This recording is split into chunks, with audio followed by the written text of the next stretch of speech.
Hi everyone, আমার নাম পূজা। তো আমি বেশ কয়েকদিন আগে না বোটানিক্যাল গার্ডেনে গিয়েছিলাম। এটা হচ্ছে তারই ভিডিও। গ্যালারি খুঁজতে গিয়ে পেলাম, তো ভাবলাম চলো আপলোড করেই দিই। এই ভিডিওটা তখনকার যখন আমি ইউটিউব করা চালুও করিনি, তো পড়েই ছিল, তো ভাবলাম চলো আপলোড করেই দিই। আমি যেদিনকারে গিয়েছিলাম সেদিন ছিল মেঘলা মেঘলা ওয়েদার। আর এই মেঘলা ওয়েদারে বোটানিক্যাল গার্ডেন তো লাগছে অসাধারণ। পুরো এলাকাটাই গাছগাছালিতে ভরা, আর প্রকৃতিটা তো অসাধারণ। আর ওর মিডিলে বোটিং করারও জায়গা আছে। বোটিংটা হচ্ছে যেখানটা সেই বড় গাছগুলো রয়েছে না, আমি অনেক যেহেতু আগে গিয়েছিলাম আমার ঠিক এখন মনে পড়ছে না, বাট একটা বড় গাছ রয়েছে যেখানটায় লোকে দেখার জন্য যায়, তো সেখানে বোটিং করারও জায়গা আছে। আর ওখানেই আমরা বোটিং করছিলাম। বোটিংয়ের সময় তো একটা আলাদাই ভাইবস দিচ্ছিল। দুদিকে জঙ্গল ভর্তি, আর মিডিল থেকে জল বয়ে গিয়েছে, আর সেই জলের মধ্যে বোটিং করছিলাম, মনে হচ্ছিল কোন অ্যামাজনের জঙ্গলে চলে এসেছি। মানে খুবই এনজয় করেছিলাম। এতটা এনজয় সেদিনকারে করেছিলাম যে কোনো ধারণার বাইরে ছিল। আর সেদিনকার তো প্রচুর ফটো তুলেছি, তার মধ্যে তো ওয়েদারও এরকম ছিল, জায়গাটা তো অসাধারণ লাগছিল। এখানে না লাইফ জ্যাকেট পরার কোনো দরকারই ছিল না, খুব একটা কিন্তু বেশি জল ছিল না এখানে।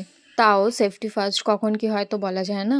কিন্তু হ্যাঁ, বোটিং করার সময় কিন্তু কোঅর্ডিনেশন মেনটেন করো। আমাদের মধ্যে দুজন চেয়েছিল একটু ভিতর দিকে যাওয়ার জন্য, আর দুজন চেয়েছিল যে না ভিতর দিকে যাবো না, কোথায় কি হবে তার কোনো ঠিক নেই। ওই সাইডটা পুরো ফাঁকা ছিল, আমরা এই রোডের সাইডের দিকটাই থাকবো।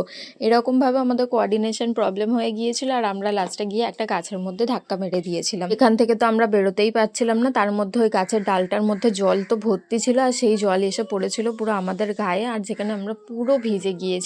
তারপর তো ওখানে আটকেই পড়েছিলাম, যা হোক তা হোক করে তারপরে লাস্টে ওখান থেকে বেরোলাম। বেরিয়ে উঠেই আমাদের টাইম শেষ হয়ে গিয়েছিল, তাই আমরা বোট থেকে নেমে গিয়েছিলাম। আর নেমে আমরা ঘুরছিলাম, তখন দেখি এই গাছের খোলটা। আর এই নারকেল গাছের খোল দেখে মনে পড়ে গেল সেই ছোটবেলাকার কথা। তো নারকেল গাছের খোলটা দেখা মাত্রই আমি বসে পড়েছিলাম, আর ওরা দুজন টানতেও চালু করে দিয়েছিল। অনেকদিন পর আমি এই নারকেল গাছের খোলে বসেছিলাম, আর এরা দুজন মিলে এমন ভাবে টানছিল মনে হচ্ছিল আমি কত মোটা, আমাকে টানতে এদের কত কষ্ট হচ্ছে। না না, আমি মোটা না, এদের গায়ে জোর নেই। তারপরে তো খাওয়া দাওয়া করে সারাদিন ঘুরে টুরে প্রচুর ফটো তুলে আমরা চলে আসি বাড়িতে। বাড়ি খালি হাতে চলে আসি, নিয়ে আসার আগে এনেছিলাম এই পদ্ম গাছের বীজগুলো, যেটা দিয়ে ভেবেছিলাম বাড়িতে এসেও একটু পদ্ম গাছ হবে, কিন্তু হয়নি। তো আজকের মতো এতটাই, দেখা হচ্ছে নেক্সট ভিডিওতে, বাই।